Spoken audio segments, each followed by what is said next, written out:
Shadrach, Meshach ki Abednego. Kabaka Nebukadneza otiyo cal luba ki jabu.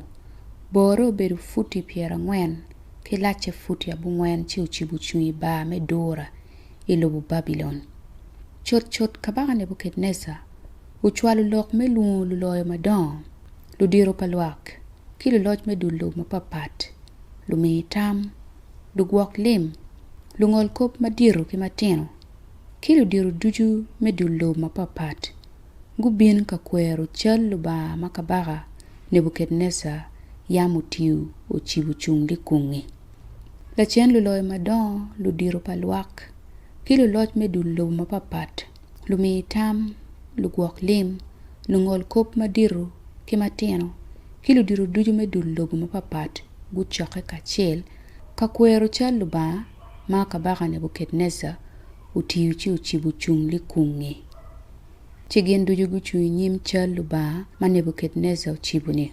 Gichwalo kwena ki lok ma winye malon bot luak duju ni. Wun luak me rok duju ki rok duju mapapat. Gichigo gu duju ni. Ka wu winyo bila nyo buro kok. Luere magikoro. Upuk, adung, na kinyamu lere gu. Kikitwe duju magigoyo. Miero wun duju uriebe piny. Uwo chal luba man me jabu makabaka Nebukadneza. Utiyu ci ochibu uchungli kungni. Dong, ngat mo ma pebi riebe piny ka woro chal luba man.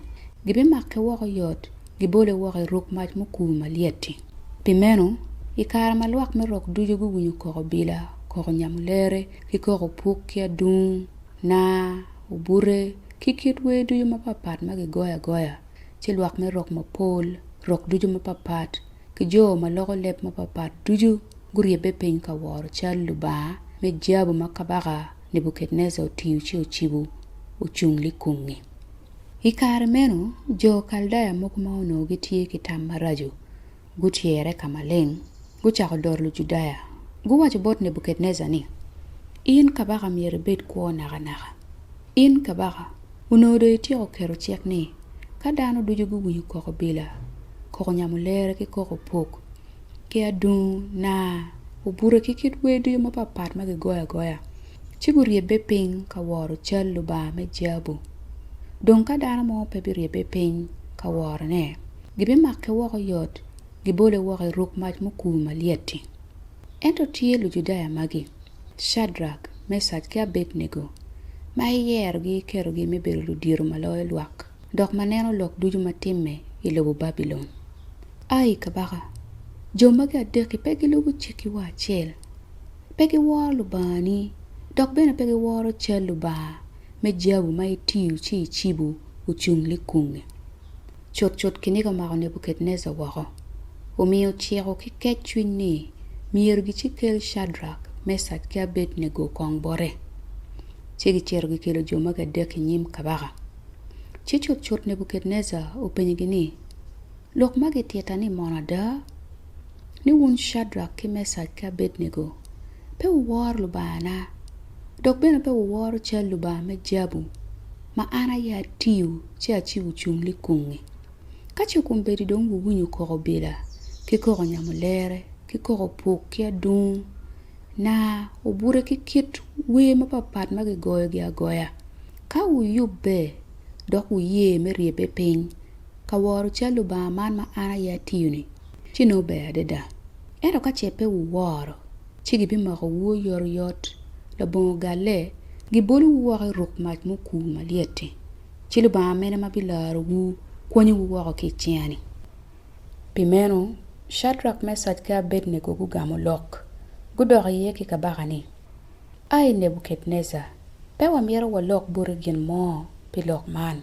Ka lok dong tie kumeno, chilo ba wa mawa waro ni bitwero larwa ki ruk mach muku malieti.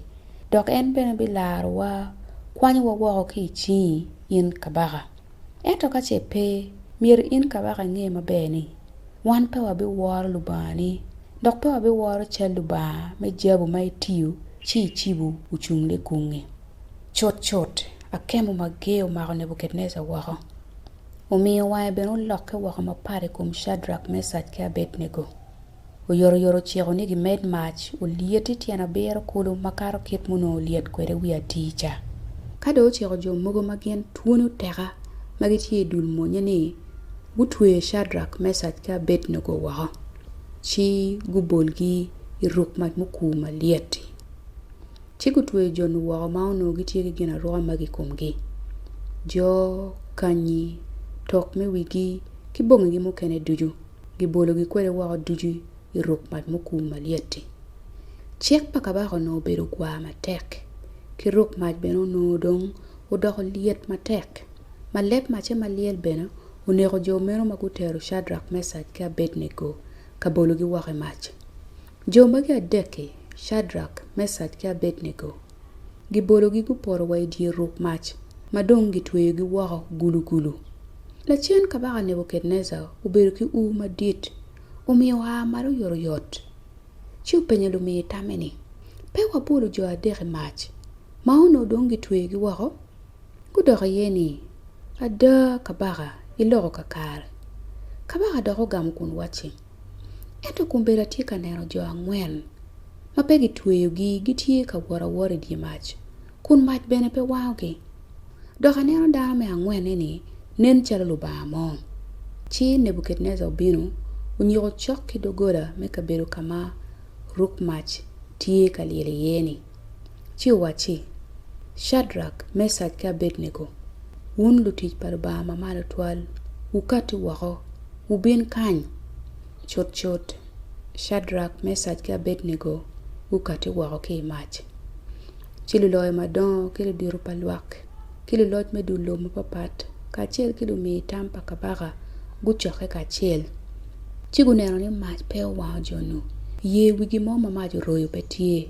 gina ruka gi bene mach peo guru dok ngwech mach beno bedo pe kumgi mumiyo Nebukadneza tugi wachi gipolo ba pa Shadrach ki Meshach ki Abednego ma ochwalo la malaika chi ular lutiche wako magigeno en magubalo bene chik pakabaka wako gudiero kuo gi meto meka warlo ba mo ata mapelo ba giki kume pimeno da kero chek kumbeni ni luak me rok tuju nyorok tuju mapapat nyo lep mo mabiloko lok marach ikum luba pa Shadrach Meshach ki Abednego gibi ngido gi wako matitino ki ori gi bene gibi muko wako don bu pien dong peti luba mo mukene matwero laro dano kitman mumiyo kabaka uchako medo ruom metuj pa Shadrach Meshach ki Abednego ilobu Babylon